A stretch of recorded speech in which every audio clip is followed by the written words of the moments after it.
오늘 말씀은 구원받을 이름 예수 그리스도입니다. 자, 우리 기도하고 시작하겠습니다. 하나님 아버지, 오늘도 이렇게 변함없이 귀한 말씀을 예배해 주심을 감사합니다. 오늘도 이 깊은 진리를 우리가 다 깨달아 알 수 없습니다. 성령께서 도와주시고 이 시간에 말씀을 깨닫게 해 주시옵소서. 감사합니다. 예수님 이름으로 기도합니다. 아멘. 자, 우리 5절 말씀 12절 같이 읽어봅시다. 12절 시작. 다른 이로서는 구원을 받을 수 없나니 천하 사람 중에 구원을 받을 만한 다른 이름을 우리에게 주신 일이 없음이라 하였더라. 5절 말씀을 좀 이렇게 암송을 하면 좋겠어요. 오직 성령이 너희에게 마시면 너희가 권능을 받고 예루살렘과 온 유대와와 사마리아와 땅 끝까지 이르러 내 증인이 되리라. 우리 1장부터 좀. 오늘 말씀은 초대교회의 첫 박해가 일어나는 그런 내용입니다. 그 박해가 일어난 이유는 예수님의 이름 때문입니다. 예수 그리스도 이름 때문에. 그러나 사도들은 박해 중에서도 구원받을 이름 예수 그리스도를 담대하게 전파했습니다. 본문 말씀은 우리 인간에게 있어서 진정한 구원의 의미가 무엇인가, 어떻게 구원의 역사가 일어나게 되는가 하는 이것을 가르쳐 줍니다. 이제 우리는 우리 자신 한 사람의 구원에 그쳐서는 안 되고 구원의 역사가 어떻게 이루어지는가를 공부하고 그 역사에 참여하는 자들이 되어야 되겠다. 그 당시 사도들이 이제 어떤 어려움을 당했나? 1절부터 보면은 이제 사도들이 백성들에게 말할 때 이것은 이제 못 걷는 자를 고친 후에 많은 무리들이 사도들에게 모여왔죠. 그래서 이제 복음 진리를 가르치고 있을 때에 제사장들과 성전 맡은 자는 성전을 관리하는 자고 사두개인들은 제사장, 이런 자들이 왔다. 이것은 종교 지도자들이 이제 예수님에게 사도들에게 몰려왔다는 것이에요. 사도들이 여자들이 또 무슨 짓을 하나 이렇게 이제 보러 왔는데, 예수 안에 죽은 자의 부활이 있다고 백성들을 가르치고 전함을 싫어했다 그랬습니다. 그것은 왜 그러냐 하면은 그들이 예수님을 십자가에 못 박아 죽였습니다. 특히 사두개인들은 부활이나 영이나 내세를 믿지 않았습니다.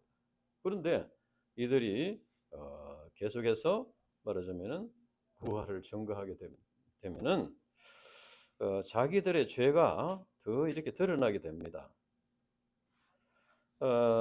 이제 예수님을 그들이 십자가에 못 박아 죽였지만 하나님께서 예수님을 다시 살리셨습니다.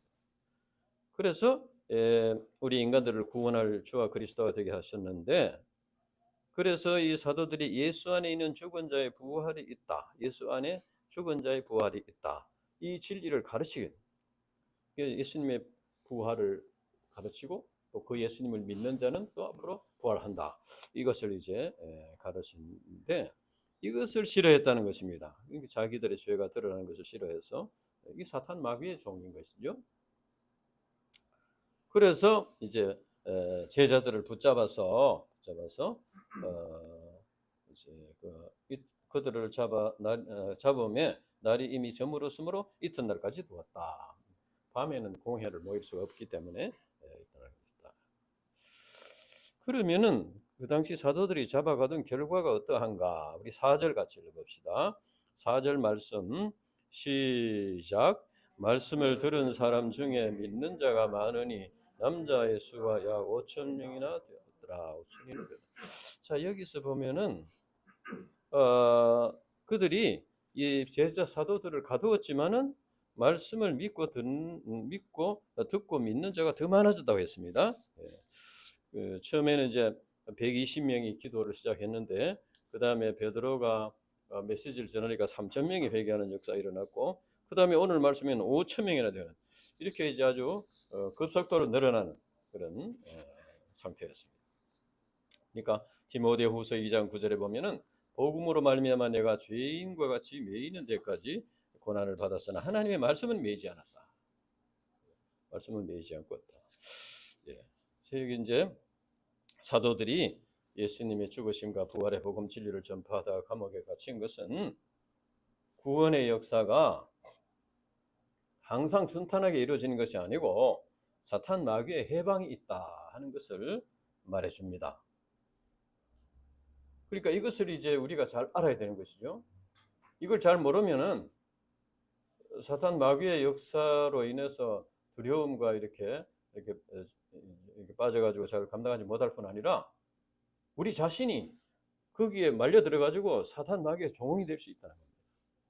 우리가 열심히 이렇게 기도하고 복음을 전하고 하는데 그 속에는 항상 사탄이 노리고 있습니다. 약점을 노리고 있어 회방하는 역사가 있다는 거예요. 그래서 다른 사람을 통해서 하든지 우리 내부에서 연약한 사람들을 통해서 하든지 회방을 하게 된다. 그러니까 이것을 기억을 하고 기도를 할 때 항상 사탄 마귀의 역사를 이기도록 물리쳐 주시도록 그렇게 기도해야 된다는 겁니다. 그런데 이제 오늘 말씀에 보면은 중요한 말씀이 있습니다. 말씀을 들은 사람 중에 믿는 자가 많으니. 말씀을 들은 사람 중에 믿는 자가 많으니. 이게 무슨 말입니까? 이것은 이 믿음은 들음에서 난다는 겁니다. 로마서 10장 17절에 보면 들음에서 난다. 그러니까 말씀을 전파하는 것을 들어야 믿을 수 있고 믿어야 구원을 받을 수 있다. 들음에서 난다. 그리고 또 한 가지는 이제 말씀을 들은 사람 중에 믿는 자가 많았던 것은 많았다 하는 건 뭡니까? 안 믿는 자도 있었다 그 말이에요. 이는 곧 말씀을 들은 사람이 그 말씀을 마음으로 믿어야 구원을 받는 거예요. 우리 유협에서는 성경 공부를 많이 합니다. 또 일용할 양식을 읽고 또 주일 말씀을 듣고 이렇게 합니다. 또 오늘날 유튜브를 통해서 많은 말씀 설교들이 쏟아져 나오고 있습니다. 그러나 그 말씀을 들었다 하는 걸로는 이제 구원의 역사가 일어나는 것이다. 말씀을 들은 것만으로 만족하면 귀를 즐겁게 할 뿐입니다. 말씀을 이제 귀로 듣고 머리로 아는 것이 신앙이 아니고 그 말씀을 마음으로 믿어야지 자기의 신앙이 된다 하는 겁니다. 우리가 무슨 마태복음을 공부했다, 사도행전을 공부했다, 로마서를 공부했다, 이렇게 공부했으니까 마치 굉장히 신앙이 굉장히 이렇게 높이 올라간 같이 생각하지만은 그러나 그 공부한 말씀 중에 과연 얼마나 많은 말씀을 믿느냐 하는 겁니다. 그러면 믿는다는 것은 어떻게 하는 것입니까? 믿는다. 응? 믿는다. 말씀을 믿는다. 여러분 무슨 말씀을 지금 믿고 있습니까? 믿는다는 것은 그 말씀에 자기의 삶을 온전히 의탁하는 것입니다. 그것은 바로 인생관, 가치관, 생활 방식이 자기의 것을 버리고 이제 말씀에 기초한 그 인생관, 가치관, 인생의 목표, 목적, 삶의 방식이 말씀대로 이렇게 바뀐다는 겁니다. 말씀의 삶의 방향과 목적이 이렇게 변화가 된다는 것입니다. 그래서 실제적으로 어떤 일이 일어날 수 있습니까? 사도 바울이 고린도전서 15장에 보면은 만약에 부활이 없다면 뭐라고 그랬습니까? 우리가 세상에서 가장 불쌍한 자다. 왜 부활이 있는 줄 알고 그 말씀대로 그 말씀에 기초해서 쭉 살아왔는데 만약에 부활이 없으면 어디 가서 저 팔공산에 금광이 있다고 이렇게 다 조사를 해보니까 있다고 알고 열심히 이제 모든 걸 투자해가지고 파봤는데 나중에 없더라는 거예요. 그럼 어떻게 됩니까? 그 사람들 돈과 시간과 모든 이런 거 다 허비한 사람이 될 수 있는 거죠. 마찬가지입니다. 그래서 믿는다는 것은 이제 그 말씀에 내 삶을 완전히 의탁하는 것입니다. 의탁하는 것입니다. 그것이 믿는 거예요. 그래서 믿음은 이론이나 지식이 아니고 삶을 결단하는 것이다. 그러나 이제 우리가 말씀을 귀로 듣고 참 감동을 받고 또 그것을 머리에 익히고 하는 것은 좀 쉬운 일이지만 그 말씀을 마음으로 믿고 그 말씀에 내 삶을 온전히 의탁하는 것은 많은 내적인 갈등을 겪고 투쟁해야 될 그런 일인 것입니다. 그래서 오늘 말씀에 봤을 때 말씀을 들은 사람 중에 믿는 자가 많았다. 우리가 말씀을 듣고 그동안에 많은 말씀을 우리가 들었습니다. 그 말씀을 과연 내가 믿고 있는지 그것이 중요하다. 그때 종교 지도자들이 사도들에게 물었습니다. 하는데 너희가 무슨 권세로 누구의 이름으로 이 일을 행하느냐 7절에 보는데 이것은 여기서 이제 이 일을 행하느냐 이 일이라는 것은 이제 못 걷는 사람을 걷게 하고 백성들에게 죽은 자가 부활이 있다는 것을 전파하는 이것을 말합니다. 그런데 그 당시의 모든 종교 행사는 이제 종교 지도자들의 모임인 공회에 허락을 받아야지 할 수 있었는데 사도들은 뭐 이 허락도 안 받고 자기 마음대로 막 병자를 이거 안전병이를 일으키고 복음지를 전하고 하니까 자기들의 허락을 받지 않았기 때문에 이것은 이단이다, 불법이다 하는 이걸 이제 하려고 이렇게 묻는 것입니다. 그때 사도 베드로가 8절에부터 저기 보면은 성령이 충만하여 했습니다. 그러니까 예수님이 이것은 이제 약속하신 것입니다. 너희들이 어디 가서 무슨 말을 이렇게 위급한 상대할 때 무슨 말을 할지 성령께서 가르쳐 주실 것이다. 이게 약속을 하셨어요. 그래서 베드로는 위기에 대해 성령의 능력과 지혜로 이제 말했습니다. 여기서 병자에게 행한 착한 일이라고 했는데 이것은 못 걷는 자를 걷게 하는 것이 공회에서 신문을 받을 만한 그런 악한 일이 아니다 그 말이에요. 그래서 베드로는 성령 충만을 받고 공회원들을 두려워하거나 타협하지 않고 담대하게 구원의 복음 진리를 전파했다. 베드로는 종교 지도자들에게 두 가지 점을 지적했습니다. 첫째는 십자가에서 죽으셨다가 3일 만에 부활하신 예수 그리스도의 이름이 못 걷는 자를 걷게 했다. 베드로 자신 사람의 힘으로 걷게 한 게 아니고 예수 그리스도의 그 십자가에서 죽으시고 부활하신 예수님의 이름이 이름 권세가 그를 걷게 했다. 이렇게 이것은 곧 뭡니까? 예수님이 예수 그리스도가 하나님의 아들이다 그 말이죠. 사람이 아니다. 사람의 힘으로 한 것이 아니다. 그리고 둘째는 뭐냐 하면은 너희가 십자가에 못 박고 이것은 종교 지도자의 죄를 지적하는 거예요. 회개하도록. 너희가 십자가에 못 박고 굳이 너희가 십자가에 못 박고 이렇게 말한 것은 너희들이 그 죄를 회개해야 된다. 그런 것이죠. 즉 사도들을 감옥에 가두고 예수님의 부활을 증언하지 못하게 한다고 해서 죄가 감추어지는 것이 아니다. 그 말이에요. 여기서 건축자들의 버린 돌로서 집 모퉁이의 머릿돌이 되었다는 말씀은 유대인들이 예수님이 십자가에 못 박고 죽였는데 하나님이 다시 살리셨다. 그래서 구원 역사의 모퉁이 돌로 삼으셨다 하는 것입니다. 그래서 결과적으로 이들이 예수님을 십자가에 못 박아 죽인 것이 하나님의 뜻이 이루어지는 것이 되었습니다. 결과적으로는. 그러나 그렇더라도 그들이 예수님을 죽인 그들의 죄는 회개해야 된다. 죄값은 받게 된다. 그 말입니다. 가룟 유다가 예수님을 배반함으로써 예수님이 십자가에 죽으시고 그렇게 됨으로써 구원의 역사가 이루어졌습니다. 그런데 그러면 가룟 유다가 잘한 것이냐? 그게 아니라는 거죠. 가룟 유다의 죄는 회개해야 된다. 자, 참 여기에 굉장히 중요한 진리가 있습니다. 이것은 하나님께서는 우리 인간의 죄까지도 사용하셨어. 사탄 마귀의 해방까지도 사용하셔서 구원의 역사를 이루신다.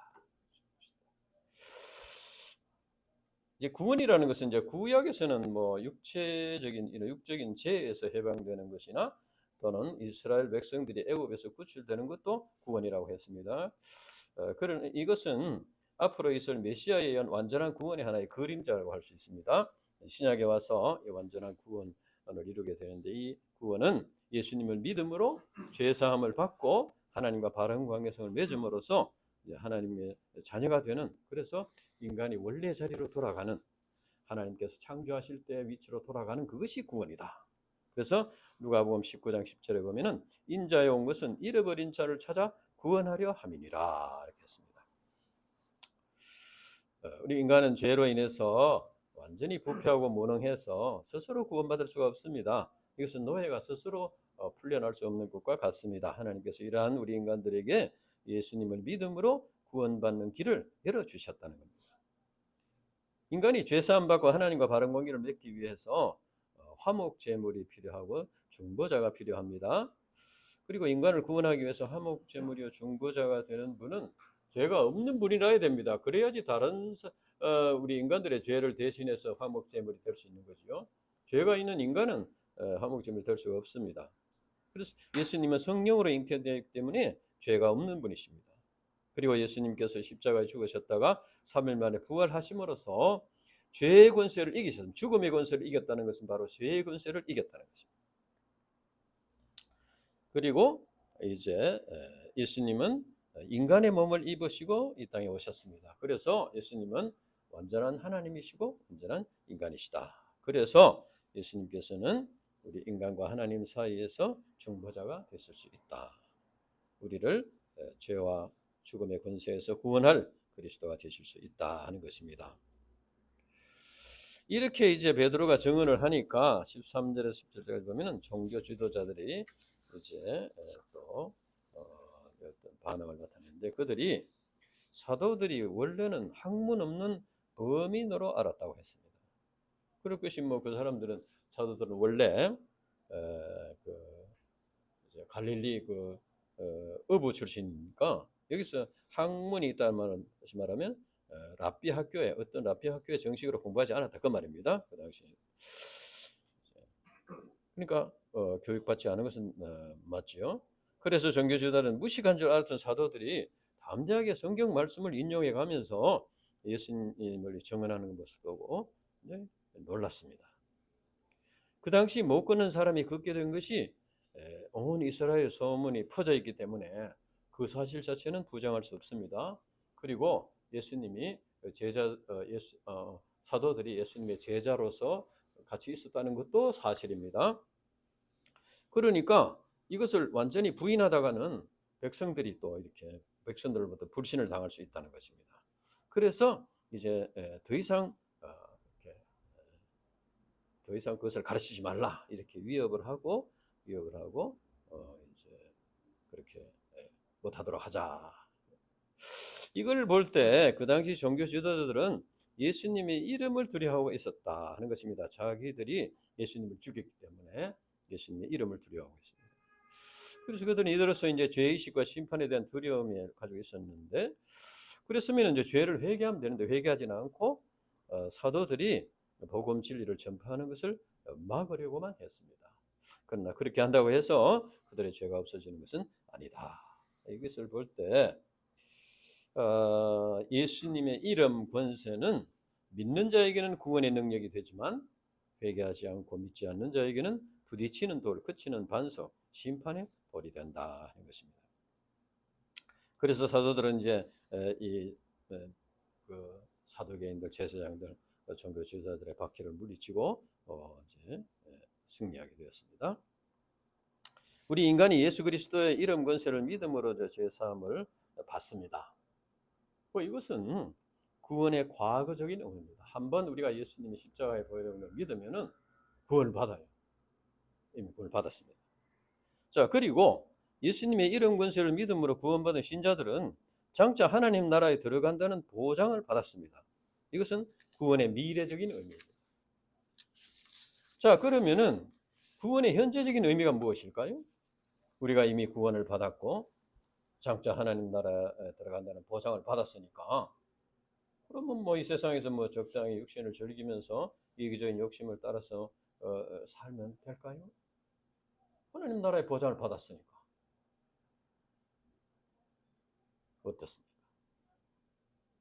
우리 신자들이 이미 구원을 받았고 천국의 보장을 받았지만 아직도 죄악된 본성이 남아 있습니다. 본성이 남아 있어요. 그래서 이 세상은 사탄 마귀가 지배하고 있습니다. 그러니까 우리 마음속에는 죄악된 본성이 있고 또 사탄 마귀가 아직은 세상을 지배하고 있고, 그래서 계속 그 사탄 마귀의 유혹과 시험에 이렇게 시달리고 넘어지고 이렇게 하게 된다는 겁니다. 그래서 이것은 이제 광야와 같은 세상에 살면서 말씀에 순종하는 삶을 통해서 훈련과 연단을 받아서 하나님의 백성답게 변화가 되어야 된다는 겁니다. 우리가 구원을 받았고 장차 하나님 나라에 들어가는데 그 중간 과정은 하나님 나라의 백성답게 되기 위해서 훈련을 받고 변화를 받아야 된다. 이것은 마치 이스라엘 백성들이 애굽의 노예 생활에서 해방되었지만 자립적인 하나님의 백성이 노예가 하루아침에 자립적인 백성이 되기 어렵다는 거예요. 노예 근성이라는 얘기죠. 그래서 40년 동안 이렇게 하나님께 불평하고 원망하다가 40년 동안 광야를 뺑뺑 돌면서 훈련을 받고 그래서 이제 노예의 그 물을 다 빼고 자립적인 백성으로 이렇게 되기 위해서 훈련을 받아야 했다는 것입니다. 우리가 예수님을 믿고 죄사함 받고 구원 받았다고 해서 하루아침에 하나님 나라의 백성으로 거룩한 백성이 되지 않습니다.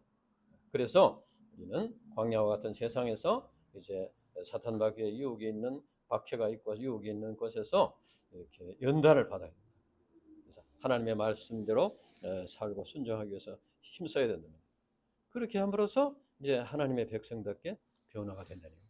과거에 제약된 그 본성들이 이제 자꾸 뿌리가 뽑히고 이렇게 된다 하는 것입니다. 특히 이 박해는 뭐 총칼을 들고 목숨을 위협하는 것만이 박해가 아니고 예수님을 믿는 신앙으로 인해서 불이익을 당하는 것이 박해입니다. 예수 믿는 것 때문에 불이익을 당하는 것이 박해예요. 우리 신자들이 박해를 당하면은 적당히 자꾸 타협하고자 하는 그런 유혹을 받기 쉽습니다.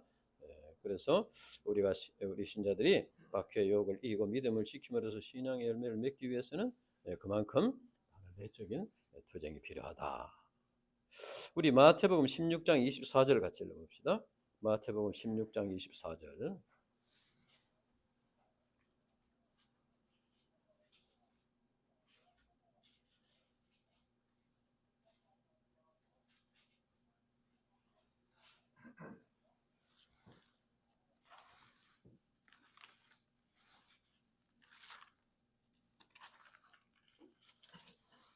마태복음 16장 24절.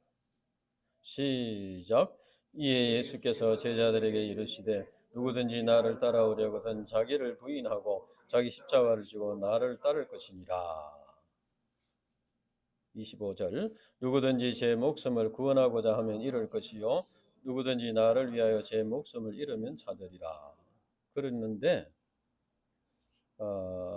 이제 21절에서 예수님이 이 말씀하기 전에 먼저 21절 같이 읽어봅시다. 시작. 이때로부터 그리스도께서 자기가 예루살렘에 올라가 장로들과 대제사장들과 서기관들에게 많은 고난을 받고 죽임을 당하고 제3일에 살아나야 할 것을 제자들에게 비로소 나타내시니. 자, 요 말씀은 21절 말씀은 제자들이 믿어야 할 말씀입니다. 요거는 제자들이 믿어야 할 말.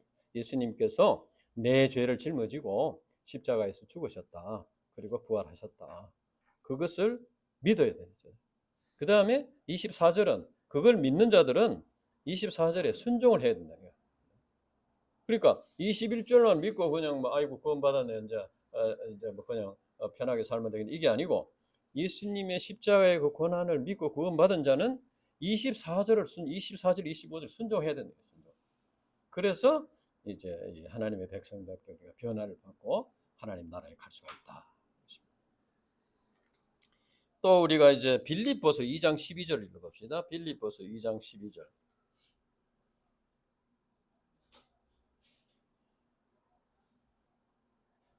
빌립보서 2장 12절 같이 읽어봅시다. 시작. 그러므로 나의 사랑하는 자들아 너희가 나 있을 때뿐 아니라 더욱 지금 나 없을 때에도 항상 걱정하여 두렵고 떨림으로 너희 구원을 이루라.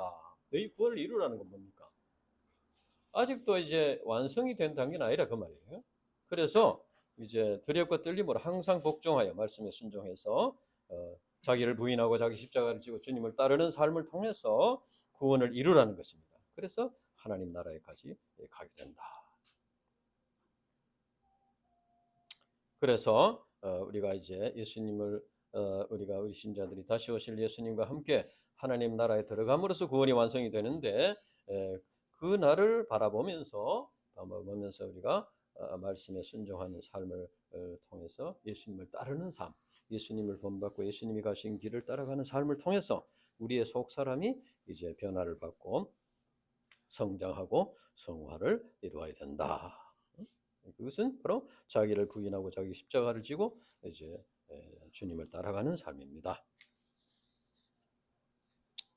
즉 예수님은 우리가 믿어야 할 분입니다. 예수님은 우리가 죄를 회개하고 믿어야 될 분이고 그 다음에는 말씀에 순종하면서 본받고 배우고 따라가야 할 분입니다. 예수님에 대해서 우리가 두 가지 측면이 있습니다.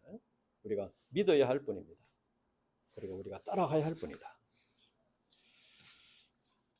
그래서 어떤 정파에서는 예수님이 십자가를 지셨기 때문에 그냥 믿기만 하면 되지 십자가 질 필요 없다 그렇게 가르치는 데가 있습니다. 그것은 사탄 마귀의 속임수입니다. 만약에 이거 만약입니다. 만약에 이미 구원을 받았고 천국을 보장받았으니까 뭐 적당하게 이기적인 욕심을 따라서 살아도 된다고 이렇게 생각하는 신자가 있다면 그 사람은 진정으로 구원을 받았는지 의심이 가는 사람입니다. 진정으로 구원을 받은 사람은 예수님을 따라가야 되는, 자기를 부인하고 자기 십자가를 주님을 따라가는 삶을 받아들이는 사람입니다. 우리 신자들은 부활신앙과 하나님 나라의 산소망을 가지고 사는 자들입니다. 이는 그 신자들이 이 땅에 살고 있지만 세상 불신자들과는 달리 하나님 나라의 가치관을 가지고 사는 자들이다. 물론 이제 그렇게 사는 것은 이 세상을 거슬려서 살아야 되기 때문에 힘든 점이 있습니다. 그래서 예수님께서는 좁은 문으로 들어가기를 힘쓰라고 말씀하십니다. 신자들이 가는 길은 좁은 문으로 가는 것이다. 좁은 문으로 들어가서 좁은 길을 가는 것이다. 많은 사람들이 넓은 길로 가는데 좁은 길로 가야 된다. 그만큼 어려운 점이 있다 그 말이에요. 그리고 우리 신자들이 아직도 죄악된 본성을 가지고 있고 사탄 마귀의 지배를 받고 있어서 유혹을 받고 또 이렇게 시험을 당하고 이렇게 그래서 넘어지는 경우가 있습니다. 이때 사탄 마귀는 이렇게 참소를 합니다. 야, 너 그렇게 뭐 그런 가지고 넘어지고 하는 거니 너 아직 구원 못 받았어. 너는 뭐 천국 못 가. 넌 하나님 자녀가 아니야. 이렇게 이제 넌 뭐 목자는 고사하고 너는 신자도 못 돼. 이렇게 이제 우리가 참소를 하는 것 같습니다. 그러나 예수님의 십자가를 의지해서 회개하고 다시 일어나면 됩니다. 그것은 우리가 예수님을 믿고 구원받은 것은 우리가 연약해서 넘어졌다고 해서 취소되는 것이 아니라고 합니다. 하나님께서 이제 어려울 때는 너무 어려워서 자기 힘으로 일어나기 힘들 때는 도와주셔가지고 일으켜 주시고 또 때로는 또 적당한 훈련을 주셔서 또 믿음을 갖도록 이렇게 하시고 그렇게 해서 마침내 천국까지 가도록 하나님께서 인도하신다는 거예요. 그래서 이제 우리가 예수님의 십자가의 피공로를 믿음으로써 구원받은 신자들은 그 구원에 대한 확신을 가지고 어떻게 됩니까? 자기를 부인하고 자기 십자가를 지고 이 말씀에 순종해서 주님을 따라가는 삶을 살아야 한다. 종교 지도자들의 위협에 대해서 사도들이 어떤 반응을 했더니 18절에서 20절까지 보면은 사도들은 종교 지도자들의 위협을 받았지만은 더 담대하게 복음을 전했습니다. 여기서 보면은 하나님 앞에서 했습니다. 19절에 보면 베드로와 요한이 대답하여 이르되 하나님 앞에서 너희 말을 듣는 것이 하나님 말씀을 듣는 것보다 옳은가 판단하라. 우리는 보고 들은 것을 말하지 않을 수 없다. 이 굉장히 중요한 말씀입니다. 하나님 앞에서 이것은 사도들의 분명한 가치관 인성관을 나타내 줍니다. 사도들은 공회 앞에서 신문을 당하고 있었지만은 사람 앞에 섰다고 생각하지 않고 하나님 앞에 섰다고 생각했습니다. 그 앞에 있는 분이 대제사장이 아니고 하나님이시다. 그러니까 하나님 앞에서 하나님께서 원하시는 대답을 이제 한다는 거예요. 사람들이 위협 때문에 그 사람들의 그 사람에게 좀 잘 보여가지고 어떻게 하든지 좀 풀려나려고 적당하게 대답하는 게 아니고 그 앞에 앉아 있는 분이 하나님이시다. 그러니까 하나님이 원하시는 하나님께서 하나님의 뜻을 이루도록 이렇게 대답을 하고 자기의 그 신앙을 고백한다는 것입니다. 그래서 너희들 말을 듣는 것보다 하나님 말씀에 순종하는 것이 옳은가 판단하라. 그러니까 이제 사도들은 잘못하면 죽을 수도 있습니다. 순교를 당할 수도 있습니다. 나중에 다 순교를 당했지만 사도들은 예수님으로부터 복음 진리를 배웠습니다. 그리고 예수님의 죽으심과 부활을 직접 목격하고 체험했습니다. 그리고 너희는 이 모든 일의 증인이라 예수님의 명령을 받았습니다. 그래서 사도들은 자기들이 보고 들은 것을 깨달은 것을 말하지 않을 수 없다. 왜? 그 앞에 하나님이 앉아 계시니까. 하나님이 다 아시니까. 뭐 적당하게 둘러댈 수도 없고 타협할 수도 없다는 거예요. 그러나 이제 관리들은 이미 이제 아까도 얘기했지만 다 이제 못 걷는 자가 일어난 것이 사실이고 또 이 사람들이 예수님과 함께 있었다는 것도 사실이고, 그러니까 사도들을 처벌할 방법을 찾지 못했다고 해서 그래서 위협해서 풀어줬다 했습니다.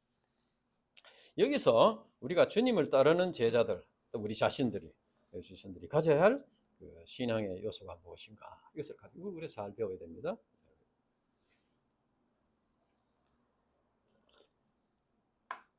첫째는 이들은 보고 들은 것을 말하지 않을 수 없다고 했습니다. 보고 들은 것을 말하지 않을 수 없다. 그러니까 보고 들은 것이 있어야 됩니다. 체험하고 깨달은 진리가 있어야 한다는 것입니다. 목숨을 걸고 내가 뭐 순교를 당하더라도 이것은 이 깨달은 진리, 이 진리를 그런 지킬 만한 그 진리가 있어야 된다는 거예요. 사도들은 예수님과 함께 공동생활과 전도훈련, 그리고 예수님의 죽으심과 부활을 통해서 복음 진리를 깊이 체험하고 깨달았습니다. 그리고 예수님에게서 배운 대로 순종해서 이렇게 하니까 못 걷는 자가 걸어가게 됐습니다. 안전뱅이가 일어나게 됐어요. 아주 확실한 체험이 있어요. 이처럼 말씀에 순종해서 예수님을 따르는 삶을 살 때 체험을 통해서 진리를 깨닫게 됩니다. 그래서 우리가 보고 들은 것, 즉 이제 체험하고 깨달은 진리를 가지려면 어떻게 해야 될까요?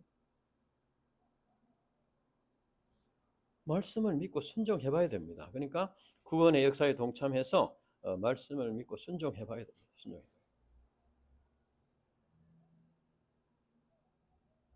제가 아주 깊이 체험한 것은, 제가 군대에 가서 사병으로 그때 군대 끌려가가지고 한참 하나님께서 나를 이렇게 징계를 하셔가지고 갔는데, 거기 갔는데 이렇게 술을 잘 먹고 하는 그 위에 고참이 나를 괴롭게 하는 거예요.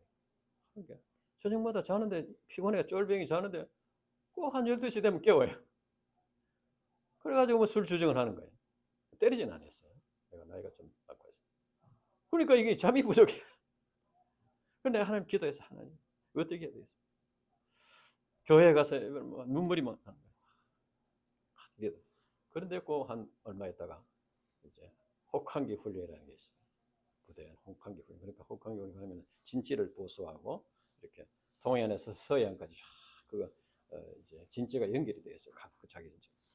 그리고 가서 이제 뭐 이렇게 보수하고 뭐 무너진 거 다시 하고 하는데, 우리 이제 의무실에는 뭐 할 일이 없으니까 텐트를 쳐놓고 거기에서 이제 환자가 생기면 뭐 다치고 하면 치료해주지만, 그러니까 할 일이 없으니까 이제 그 전통이 뭐냐 하면은 제일 쫄병이 뭔가 고참님들을 이렇게 지루하게 하지 않도록, 지루해 하지 않도록 얘기를 하는 거예요. 뭔가 얘기를 해줘야 돼. 그게 내 차례가 됐어요. 그게 내 쫄병이 됐어요. 12월 달에. 그래서 내가 나는 뭐 이렇게 성경 얘기밖에 모릅니다. 아니 뭐 성경이든지 불경이든지 하여튼 해보라고 해요. 그래서 뭐 이제 밥 먹고 누우면은 창세기부터 시작해. 이제 성경을 이제 보지는 못하니까 얘기를 하다가 중간에 빠지면 다시 돌아가가지고 하고, 뭐 창세기, 출애굽기 뭐 해가지고 뭐 사무엘상하 뭐 해가 쭉 해가지고 뭐 계시록까지 아는 대로 막 얘기하니까 내 체험을 또 얘기해보니까 한 3일 반쯤 걸렸어요. 그런데 놀라운 일이 일어났어요.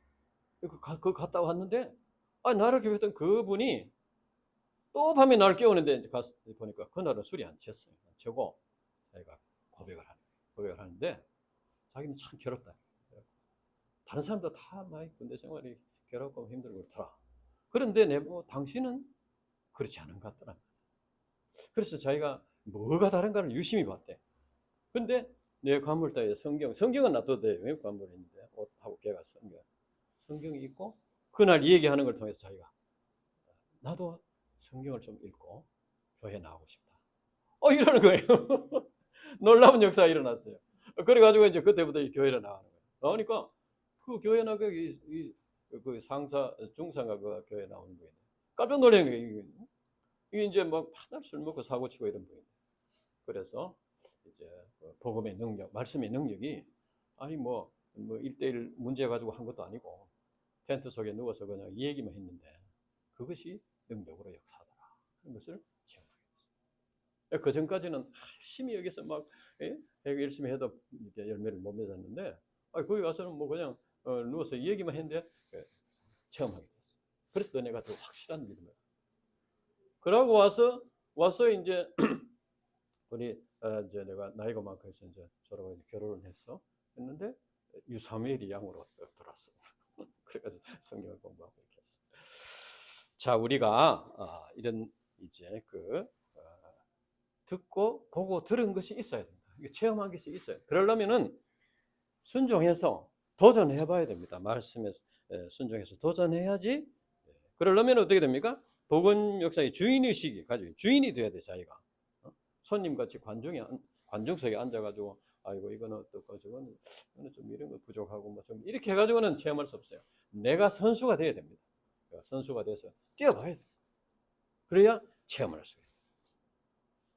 예. 그래서 우리 디모데 목자님도 이제 묘준 형제를 가르치면서 내가 많이 배웠다 이렇게 했는데 이제 묘준 형제가 앞으로 중국에 선교사 우리는 여기 앉아서 세계 선교를 하고 있는데 중국 선교의 역사 이제 그렇게 하려고 할 때 체험할 수가 있다. 우리가 이제 진리를 깨닫고 체험하고 깨닫게 되면은 어떤 사단의 해방에도 불구하고 죽음까지도 불사하고 왜냐하면 그것이 확실한 진리라는 것을 확신하기 때문에 감당할 수가 있다. 그 다음 두 번째는 아까도 얘기했지만은 하나님 앞에서라는 절대적인 자세를 가져야 한다는 겁니다. 종교 지도자들은 권력의 힘으로 협박하면은 사도들이 두려워서 꼼짝 못할 줄 알았습니다. 그러나 사도들은 도리어 하나님 앞에서 너희 말을 듣는 것이 옳은가 판단하라. 하나님 말씀 듣는 것이 옳은가. 이렇게 하면서 오히려 이제 종교지도자를 책망했습니다. 이처럼 사도들은 사람을 두려워하지 않고 하나님을 두려워하고 하나님 앞에서 그 앞에 있는 사람이 대제사장이 아니고 하나님이시다. 그래서 하나님 앞에 할 말을 하고 고백할 걸 고백하고 이렇게 한다는 겁니다. 우리가 하나님 앞에서 절대적인 자세를 가질 때 어떤 유혹이나 박해가 있더라도 타협하지 않고 넘어지지 않고 담대하게 이렇게 갈 수가 있다. 자기를 부인하고 자기 십자가를 지고 주님을 따르는 삶을 살 수 있다. 그러나 이제 하나님은 눈에 보이지 않습니다. 하나님은 우리 육신의 눈에 보이지 않고 사람의 눈에 보이지 않습니까? 그러니까 이 영적인 눈을 뜨고 하나님을 바라보려면 많은 투쟁을 해야 되면 저절로 하나님이 바라보여지지 않아요. 보이는 건 사람입니다. 그래서 뭐 사람 앞에 적당히 둘러대기도 하고 뭐 적당히 이렇게 하기도 그래서 바리새인 같이 위선된 그런 삶을 살기가 쉽다는 거죠. 그래서 우리가 말씀과 기도로서 투쟁해서 영의 눈을 뜨고 하나님을 바라보기 위해서 애를 써야 됩니다. 굉장한 노력이 필요합니다. 그래서 하나님 앞에서 정직하게 진실하게 부족한 대로 하나님 앞에 나가서 이렇게 할 때 하나님께서 우리가 도움이 필요하면 도움을 주시고 힘이 필요하면 힘을 주시고 회개가 필요하면 회개하도록 도와주시고 이렇게 해서 우리를 인도해 주신다. 이것을 우리가 배우게 됐습니다. 자, 이제 그러면은 사도들의 보고를 들은 그 성도들의 반응이 어떠했나? 성도들이 무엇이냐? 첫째는 권능과 섭리의 하나님을 깨닫고 찬양했습니다. 23절에서 28절까지 쭉 보면은 여기 보면은 이제 구약 말씀 시편 2편 1절과 2절 말씀을 인용한 것인데 이것은 뭐냐 하면은 원수들이 다윗을 대적한 것과 같이 세상의 군관들과 관원들이 이제 다윗을 대적한 것 같이 지금의 그 종교 지도자들이 그리스도를 대적하고 십자가에 못 박혀 죽었다는 거예요. 그러나 그것이 그렇다고 해서 그 당시에 다윗 왕국이 다 망했느냐 그렇지 않고 하나님께서 이제 다윗 왕국을 인도해 주셨다는 것이죠. 그 마찬가지로 이제 예수님을 십자가에 못 박아 죽였지만은 하나님께서 살리시고 구원의 역사를 이루신다.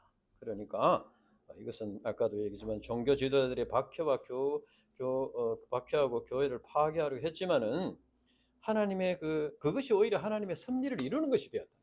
구원의 역사를 종교 지도자들이 예수님을 죽이려고 했지만은 과거에 원수들이 다윗 왕국을 무너뜨리려고 했지만은 오히려 그걸 통해서 이제 믿음을 갖게 되고 이렇게 해서 하나님께서 보호해 주시고 지켜 주셔서 구원의 역사를 이루게 되었다. 그래서 성도들은 이것을 통해서 이제 정말 참 하나님께서 이 교회를 지켜 주시고 신앙을 지켜주시고 인도해 주신다는 걸 이제 체험을 하게 된 거예요. 과거에 종교 지도자 예수님을 십자가에 못 박혀 죽였지만은 그걸로 뭐 기독교는 소멸하는 것이 아니고 오히려 부활함으로써 부활 신앙을 가지고 교회가 이제 더 성장하게 되었다. 이것을 체험하고 하나님을 찬양했다는 거예요. 오늘날도 사단 마귀는 끊임없이 복음 역사를 해방해서 우리 신자들을 넘어뜨리고 교회를 파괴하려고 합니다. 사단 마귀의 역사는 두 가지로 볼 수 있습니다. 하나는 외부로부터 오는 박해입니다. 외부로부터 오는 박해.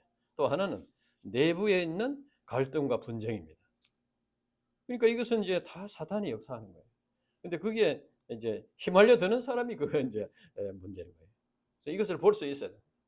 외부에부터 오는 박해, 내부에부터 일어나는 이런 이제 갈등과 분쟁. 이것을 이제 극복하고 이겨내면은 굉장히 그 개인적으로 신앙이 성장하고 또 교회적으로도 성장하고 그렇게 됩니다. 이것은 바로 하나님께서 사탄 마귀의 해방까지도 사용하셔서 우리들을 연단하시고 우리에게 믿음을 가르쳐 주시고 교회가 성장하도록 이렇게 하신다 하는 것입니다. 그래서 결국은 사탄 마귀 해방이 있지만은 하나님의 섭리 속에서 승리가 보장되어 있다. 우리 대구 UBF도 사탄 마귀가 이것을 말살시키려고 얼마나 참 역사를 했는지 모릅니다. 그러나 소멸되지 않고 이렇게 살아있게 되었고 이제는 말씀의 후계자들을 세움받는 소망을 우리가 바라보게 되었다. 이것은 하나님의 섭리 가운데 이루어지는 것이다. 하나님의 섭리 가운데 이루어지는 것이다. 그래서 우리가 사탄 마귀의 역사에 하나님께서 권능과 섭리로서 이끌어 주신다. 두 번째는 이제 29절에서 31절까지 보면은 복음 전파를 위해서 이들이 간절히 기도했습니다. 그래서 예루살렘 교회 성도들은 하나님을 찬양한 뒤에 합심해서 기도했습니다. 그래서 먼저 종교 지도자들의 위협에서 지켜주시도록 기도했고 또 박해 중에도 담대히 하나님의 말씀을 전하게 해달라고 기도했습니다. 또 병 고치는 역사 등 표적과 기사가 예수님의 이름으로 이루어지게 해달라고 기도했습니다. 이 간절히 기도하니까 하나님께서 어떻게 했습니까? 빌기를 다하며 모인 곳이 진동했다고 그랬습니다. 하나님께서 응답을 표시로 진동이 일어났습니다. 여기서 보면 무리가 다 성령이 충만해 담대히 하나님의 말씀을 전했다.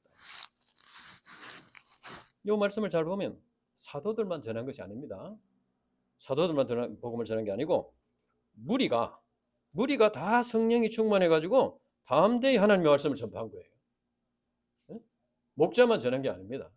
성령 충만함을 받으면은 우리 연준이 형제, 언제 형제도 성령 충만을 받으면은 담대하게 복음을 전할 수 있게 된다. 그런 소망을 가져야 됩니다.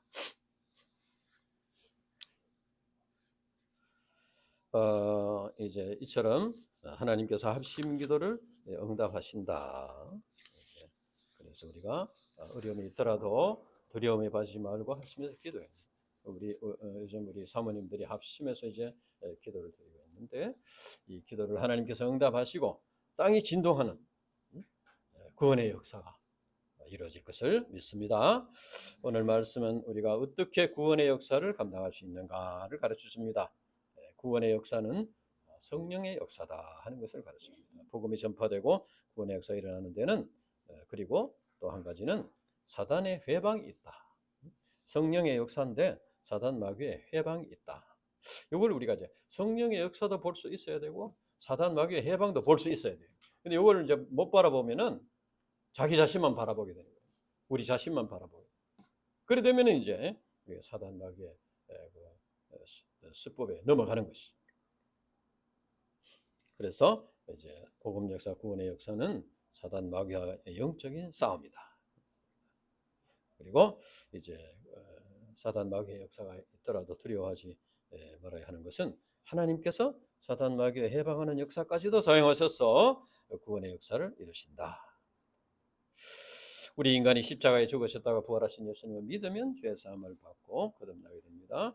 거듭난 신자들은 어떻게 됩니까? 자기를 부인하고 자기 십자가를 지고 주님을 따르는 삶. 우리 UBF에 들어왔기 때문에 이렇게 해야 되는 게 아니고 성경 말씀에 그렇게 되어 있어요. 그러니까 이렇게 안 하는 것이 잘못이지. 자기를 부인하고 자기 십자가를 지고 주님을 따르는 삶을 통해서 성화를 이루고 구원의 완성을 이루어야 된다.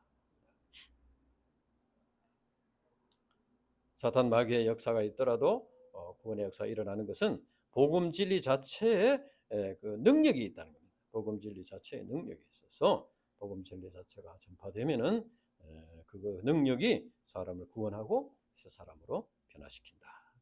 그래서 우리는 이제 우리 자신만 그저 구원받고 이렇게 하면 된다는 그런 생각을 해서는 안 되고 이제 순종해서 주님을 따르는 제자의 삶을 살아야 되겠다.